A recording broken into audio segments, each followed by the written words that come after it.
Alright, so good morning everyone. Welcome to my vlog. And for today's video is flex ko lang po sa inyo yung aking grandfather na senior citizen na sumama po sa amin na umakyat ng Mount Igmatungtong.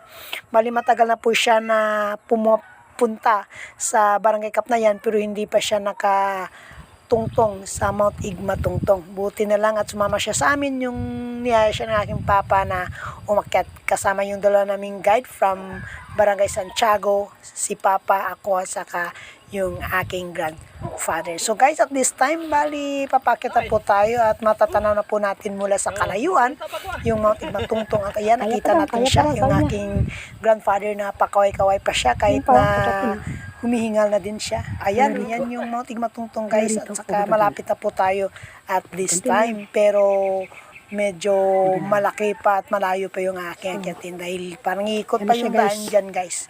Pero masusulit din naman yung ating oras dahil makakatungtong na po tayo sa tuktok ng Mount Igmatungtong. So ayan guys, tali samahan ninyo kami sa aming paglalakbay mula rito hanggang sa tuktok ng Mount Igmatungtong. Tingnan natin guys sa baba. Mukhang napakaganda yung tanawin. Makikita natin yung bayan ng Lawan at saka yung bayan mismo ng Bugasong at saka yung mga nagkakalayo ang mga barangay sa paligid at naglulunti ang mga dahon ng kahoy at saka ng mga talahib na makikita natin dyan sa baba. Sobrang napakaganda po guys ng tanawin sa baba.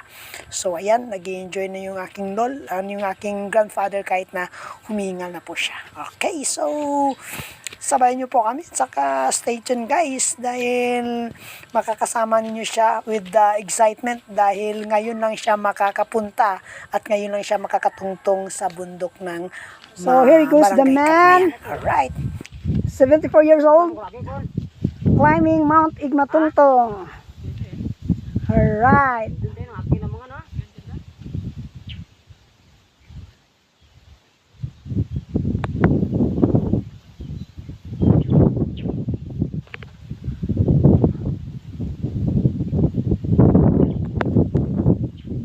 So ayan guys, hanggang dito na lang po tayo. Maraming salamat sa inyong patuloy na pagsubaybay at panonood ng aking video.